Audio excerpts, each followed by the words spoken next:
यीशु मसीह के ज़िंदा पाक और जलाली नाम में आप सबको मेरी तरफ से सलाम।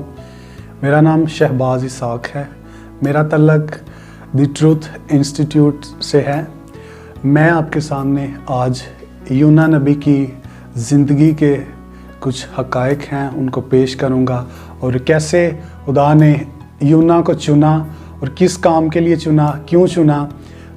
मैं आपके सामने कोशिश करूंगा थोड़े से वक्त में ज़्यादा चीज़ें पेश करूं। सबसे पहले यूना नबी, यूना का मतलब है फाहता और उसके बाप का नाम था इमती और इमती का मतलब है खुदा के साथ सच्चा वफ़ादार। खुदा ने इस सच्चे वफ़ादार फाहता को चुना ताकि अपने कलाम की गवाही के लिए निनवा में भेजे। निनवा ऐसा मुल्क था जहाँ के लोग अपने दुश्मनों की खालें तक उधेड़ देते थे और उनकी हड्डियों का ढेर बनाना फ़हर समझते थे। उन दिनों में यूना को ये पता था कि ये लोग असूरी जो है ये इसराइल पर हमला करेंगे। यूना वहाँ नहीं जाना चाहता था क्योंकि वो खुदा के लोगों को तमाम मुसीबत से बचाना चाहता था, लेकिन खुदा का प्लान ये था कि यूना निनवा में जाए। क्या हुआ, खुदा ने यूना को भेजा कि जा और निनवा में कलाम की मुनादी कर और उन्हें कह कि 40 रोज़ के बाद निनवा तबाह हो जाएगा। लेकिन यूना तरसीस से भागा और उसने क्या किया, याफा में पहुंचकर उसने तरसीस को जाने के लिए एक जहाज़ अपने लिए चुना। खुदा ने उसे निनवा भेजना था जिसका सफ़र 500 मील था जब खुदा उससे हम कलाम हुआ, लेकिन यूना ने तरसीस को चुना जिसका सफ़र तकरीबन 2000 मील था। यूना ने 500 मील की बजाय 2000 मील का सफ़र चुना और खुदा की मर्ज़ी से बागी होकर एक दूसरे मुल्क की तरफ चल दिया।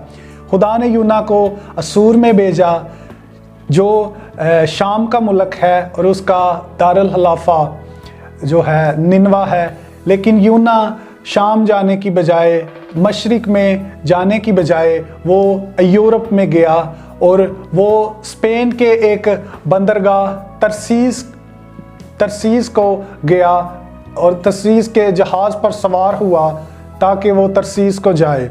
खुदा उसे मशरिक में एशिया में ले जाना चाहता था, लेकिन वो यूरोप में चला गया। खुदा ने उसे याद दिलाने के लिए कुछ अजीब काम किए। कश्ती में सवार हुआ तो कश्ती में तूफ़ान आया, पूरा समंदर जो था उसकी मौजें यूना के कश्ती के और उसमें बैठे हुए तमाम लोगों के खिलाफ थी। तो क्या हुआ कि यूना सो रहा था। बड़ी अजीब बात है, खुदा का नबी है, खुदा की मर्ज़ी को पूरा नहीं किया और ये एक बागी नबी है, लेकिन मुसीबत के दिन सो रहा है। देखें, खुदा जब नजात याफ्ता लोग गफलत की नींद सो जाते हैं तो खुदा बेदीनों को इस्तेमाल करता है कि उनको जगाए। क्या हुआ, कश्ती में तूफ़ान आया तो गैर नजात याफ्ता लोगों ने एक नजात याफ्ता शख्स को आकर कहा, यूना जाग उठ और अपने मबूद को पुकार। मेरे अजीज़ों, जब कुर्रा डाला गया तो कुर्रा यूना के नाम का निकला। अब देखें, एक तरफ तो गैर नजात याफ्ता लोग हैं, दूसरी तरफ एक नजात याफ्ता शख्स है। यूना ने कहा कि पहले तो यूना जाना नहीं था चाहता, दूसरी दफ़ा यूना ने ये किया, उसने कहा कि मेरी वजह से तूफ़ान आया है, मुझे समंदर में फेंक दो। यूना ने इसलिए नहीं था कहा समंदर में फेंक दो कि मछली आएगी और मुझे हड़प कर लेगी। यूना ने इसलिए कहा कि मैं मर जाऊंगा लेकिन खुदा की कौम इसराइल को असूरियों के हमले से बचा लूँगा। लेकिन खुदा का कुछ और ही प्लान था। खुदा ने यूना को निनवा में भेजना था और उन लोगों को बचाना था। तो क्या हुआ, यूना मरने के लिए तैयार था, लेकिन वो गुनहगार लोग यूना को मारना नहीं थे चाहते। क्या हुआ, उन्होंने अपने पास से कुर्बानी दी, अपना सामान समंदर में फेंका, बड़ी मेहनत की, कश्ती को बचाने की बड़ी कोशिश की, लेकिन कश्ती ना बच सकी क्योंकि वो तूफ़ान खुदावन की तरफ से था। क्या हुआ कि वो उस तूफान का सामना ना कर सके, उन्होंने यूना को फेंक दिया। और यूना जो कि खुदा की तरफ से भेजा गया था, लेकिन वो बागी हो चुका था। यूना ने मौत को चुना, लेकिन खुदा मौत के अंदर ज़िंदगी पैदा करने वाला खुदा है। जब वो समंदर में फेंका गया तो खुदा ने मछली मुकर्रर कर रखी थी जो यूना को उसकी सही सिमत में ले जाए। जब इंसान खुदा की मर्ज़ी को मानने से इनकार कर देता है तो खुदा जानवरों से भी काम लेना जानता है। खुदा ने यूना को चुना कि वो सही सिमत में जाए और खुदा का कलाम सुनाए, लेकिन यूना गलत सिमत में गया। खुदा ने एक जानवर, एक मछली को चुना और उसने यूना को दोबारा उस सिमत में लाकर उगल दिया जिस सिमत में खुदा उसे लेकर जाना चाहता था। मेरे अजीज़ों, यूना पहले तो खुदा के हजूर में भागा, लेकिन जब मछली के पेट में पड़ा तो उसने कहा मैं खुदा के हजूर में कुर्बानी गुजरानूंगा। पहले वो खुदा के हजूर से भागा, लेकिन मुसीबत आई तो उसने ये मन्नत मांगी कि मैं कुर्बानियाँ गुजरानूंगा। मेरे अजीज़ों, बाज़ औक़ात मुसीबतें हमें हमारे हकीकी खुदा से मिला देती हैं। बाज़ औक़ात मुसीबतें हमारे लिए बड़ी बबरकत होती हैं, क्योंकि इन्हीं मुसीबतों के वसीला से हम उस हकीकी खुदा से जो हमारा बाप है दोबारा मिल जाते हैं। खैर, यूना जब निनवा में पहुंचा तो 3 दिन का सफ़र उसने तय करना था और मुनादी करनी थी, लेकिन उसने 1 दिन का सफ़र तय किया। उसने मुनादी की कि निनवा तबाह बर्बाद हो जाएगा 40 रोज़ के बाद, लेकिन एक ही रोज़ में सब ने अपने आप को खुदा के हजूर में उंडेल दिया। क्या हुआ? लोगों ने अपना आप खुदा के हजूर में पेश किया और उन्होंने अपने हर एक कहर से, हर एक बदी से जो वो कर रहे थे, अपने हाथ को रोक लिया। तो जब बादशाह ने देखा तो उसने भी अपने शाही लिबास को उतारा और राख में बैठकर उसने भी रोज़ा की मुनादी की और तौबा की। तो क्या हुआ कि खुदा ने जो अपना कहर नाजिल करने को था, खुदा ने अपनी उस मर्ज़ी को बदल दिया। खुदा अपनी उस मर्ज़ी से, उस कहर करने वाली मर्ज़ी से बाज आया और खुदा ने अपने प्लान को बदल दिया। देखें, एक तरफ खुदा उनको हलाक करना नहीं चाहता, लेकिन दूसरी तरफ एक नबी है जो इन लोगों को, जो खुदा के गुनहगार लोग हैं, उनको हलाक करना चाहता है। मेरे अजीज़ों, लोगों ने अपनी बुरी रविश को छोड़ा, बाज आए।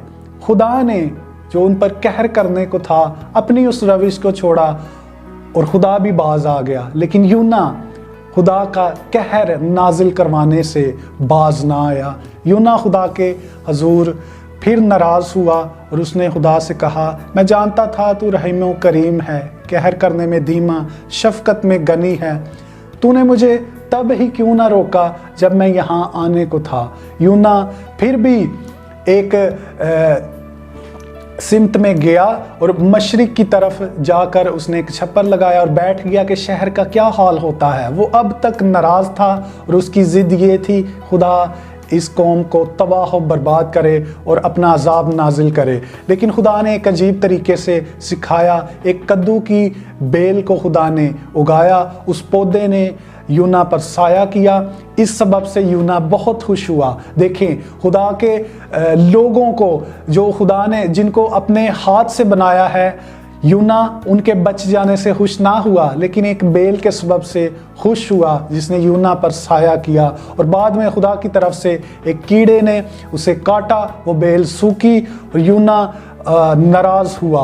फिर खुदा ने जब आफताब को बुलंद किया, उसकी गर्मी से यूना ने तपिश पाई, यूना फिर नाराज़ हुआ और मौत मांगने लगा। मेरे अजीज़ों, इस सारे सबक में हमने ये सीखा जो अब मैं बात करने वाला हूँ। खुदा ने यूना को सिखाया कि यूना देख, उस पौधे के सबब से जिसे तूने हाथ तक नहीं लगाया, उंगली तक नहीं लगाई, तू नाराज़ है और उसके सूख जाने से तू नहायत नाखुश हुआ है, जिसे तूने उंगली तक नहीं लगाई।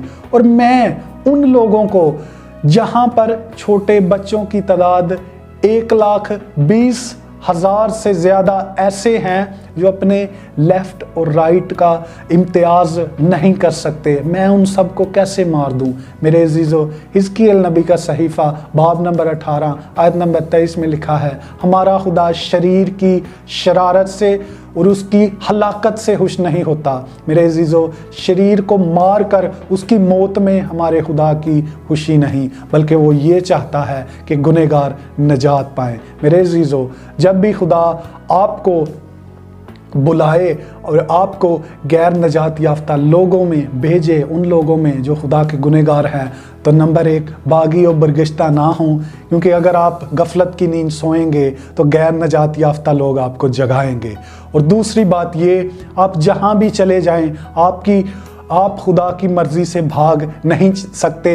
इंसान होने के नाते आप तो भाग जाएंगे, लेकिन जानवर होने के नाते खुदा किसी ना किसी चीज़ को आपको इस्तेमाल करेगा, किसी ना किसी जानवर के वसीला से, कि आप दोबारा सही सिमत में आएँ। मेरे अज़ीज़ों, हमारा खुदा गाज़िब खुदा नहीं, वो कहर करने में धीमा, शफ़क़त करने में गनी और रास्त है। शरीर की हलाकत से खुश नहीं होता, बल्कि इसमें खुश होता है कि शरीर भी अपनी शरारत से बाज आएँ, तौबा करें और हकीकी खुदा को अपनी ज़िंदगी दे। इस कलाम के वसीला से खुदा आप सबको बरकत दे।